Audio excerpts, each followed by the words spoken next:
será la influencia de la inteligencia artificial en las próximas elecciones? Para conversar sobre este tema, hoy nos acompaña Omar Flores, científico especialista en inteligencia artificial. ¿Cómo está? Muy buenos días. Buenos días. Un gusto tenerlo en el programa.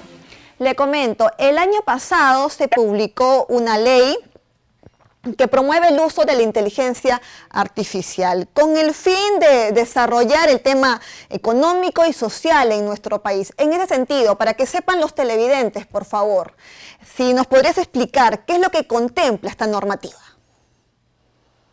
Correcto. El 5 de julio del 2023 se promulgó y se publicó la Ley 31814, el cual tiene el carácter de promover el uso de la inteligencia artificial en favor del desarrollo económico y social.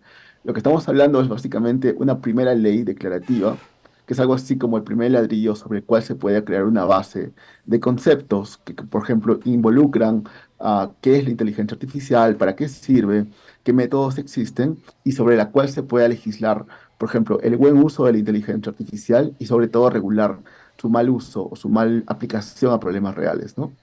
Desde ese punto de vista, estamos ciertamente ante una primera ley que trata de poner o sentar las bases de lo que debería ser el desarrollo de la inteligencia artificial, el aspecto ético de su uso y además de promover de repente las buenas prácticas relacionadas a estas, tanto en aspectos públicos como privados, particularmente la investigación y además el buen uso y aumentar la productividad y el incremento de empleos en las empresas privadas. Claro, y si tenemos que hacer una comparación, por ejemplo, otros países con el Perú, ¿en qué situación nos encontramos? Interesantemente, Perú a nivel de regulación se encuentra bastante adelantado. Sin embargo, no debemos de pensar de que eso siempre o necesariamente es bueno. Ante una tecnología que es netamente emergente, una sobreregulación podría verse como un problema también, ¿no? En términos de leyes, probablemente Perú está o es uno de los países que tiene una de las primeras leyes de inteligencia artificial a nivel latinoamericano, pero también existen otras aplicaciones y otras experiencias en Colombia, en Chile, en Brasil y en los principales países del mundo.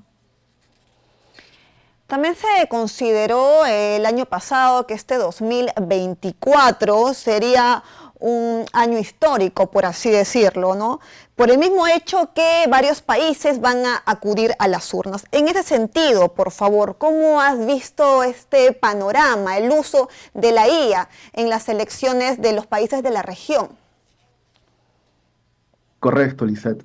Cuando hablamos de IA generativa, estamos hablando de una herramienta, la cual se puede usar para cosas buenas y para cosas malas.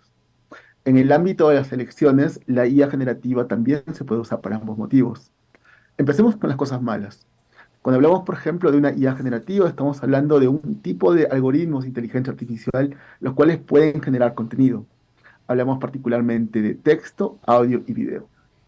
Mi preocupación respecto a las elecciones es de que se pueda personalizar estos algoritmos para, por ejemplo, duplicar la voz de las personas.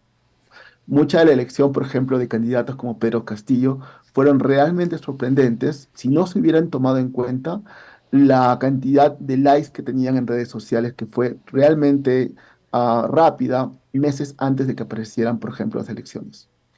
Lo que quiero decir es de que probablemente estemos ante un contexto en el cual se usan algoritmos de IA generativa para empezar a compartir contenido en grupos de amigos, por ejemplo en WhatsApp, donde la gente empiece a duplicar la voz de personas y trate de influenciar las opiniones y votos, pero en grupos muy pequeños, ¿no? Sin embargo, la IA también se puede usar para cosas realmente buenas. Particularmente creo que un uso positivo de la IA generativa en las elecciones puede ser el hecho de explicar leyes que son por naturaleza complejas a personas de forma muy simple y casual, ¿no? O de repente incluso de explicar el proceso electoral en Perú, que también es un poco complejo, de una forma mucho más simple y resumida en una página web para que cualquier persona pueda entenderlo de forma rápida. Claro, por ejemplo, lo que está señalando son los llamados deepfakes. Entonces, ¿consideras que esto puede utilizarse en las elecciones primarias que van a celebrarse el próximo año o de repente ya ha sido utilizado en nuestro país en las campañas electorales? Totalmente, totalmente. Todo el mundo recuerda aquellos mensajes o cadenas en WhatsApp relacionadas a terremotos, relacionadas, por ejemplo, a estafas o de repente llamadas telefónicas, ¿no? No hay nada que nos haga pensar de que esto se va a minimizar en el tiempo. Y de hecho, ante un evento tan polarizador como una elección, yo creo de que incluso vamos a ver cosas mucho más cercanas. Ya no tanto hacer un deepfake de la voz de una persona que está en la televisión, pero incluso de personas o autoridades locales, o incluso de personas que conocemos. ¿Y qué otras cosas más cercanas de repente pueden verse en las próximas campañas electorales? Bueno, la generación de memes estará a la orden del día. Tendremos también mucha desinformación relacionada a estos temas. Ujú. Entonces es notable pensar de que va a haber, por ejemplo, mucha cantidad de páginas web creadas que puedan de repente desinformar a la población a una gran escala. Claro, aparte de que nos has hablado de la parte negativa de la IA, también podemos decirlo de una forma, tiene aspectos positivos, ¿no? ¿Cuáles son esos beneficios que nos traería la IA en las próximas elecciones? Correcto. Hablamos, por ejemplo, de que podemos tener leyes que pueden ser explicadas de una forma mucho más sencilla a la población. Hoy en día uno, por ejemplo, usa ChatGPT y lo puede utilizar para entender un contrato muy complicado en un conjunto de puntos que sean claros de entender. Es notable pensar también de que eso puede suceder con una ley. Sobre todo, uno quiere entender la relación de una ley con respecto a otra, y es posible hoy en día usar la inteligencia artificial no solo para resumir, pero también para entender las relaciones de causa y efecto entre distintas leyes o cuáles conjuntos de leyes nos pueden afectar, por ejemplo, como votantes de esta elección. Y en la normativa que nos hablaste al inicio de esta entrevista, ¿existe alguna regulación con respecto a la inteligencia artificial o todavía está por tocarse ese tema? Es un ámbito muy naciente en el Perú, la regulación de IA, Ujú. particularmente la regulación de deepfakes, todavía es algo que está estudiándose en el Congreso de la República. Por ejemplo, la ley de IA que acabas de mencionar es Claro. una ley que promueve el uso de la IA, mas no es una ley que debería regularla, lo cual significa de que necesitamos otro conjunto de leyes que hagan que se regule el uso o el mal uso, por ejemplo, o incluso la naturaleza poco ética de algunas aplicaciones de la IA. Claro, no supongo a la magnitud de información elaborado con inteligencia artificial sería un poco complicado, ¿no? Regular este tema. Bien, si nos podrías también entonces hablar con respecto a cómo ves el panorama en las elecciones del 2026. Por ejemplo, en el 2021, ahí se puede decir que primó el TikTok, ¿no? El TikTok fue en las campañas electorales, se resaltó más. En este caso, ¿cómo ves el panorama, ¿no? En las redes sociales de repente. ¿Qué nos podrías conversar acerca de eso?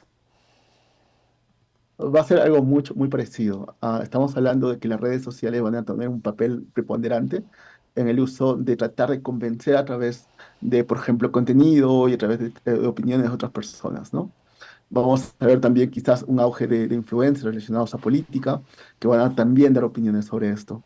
En una época en la cual tenemos internet, inteligencia artificial y mucha cantidad de información, vamos a tener también lo que se llama ads, o lo que son, por ejemplo, estas cosas que aparecen en las páginas web que tratan, por ejemplo, de darte información o de venderte un producto, ¿no?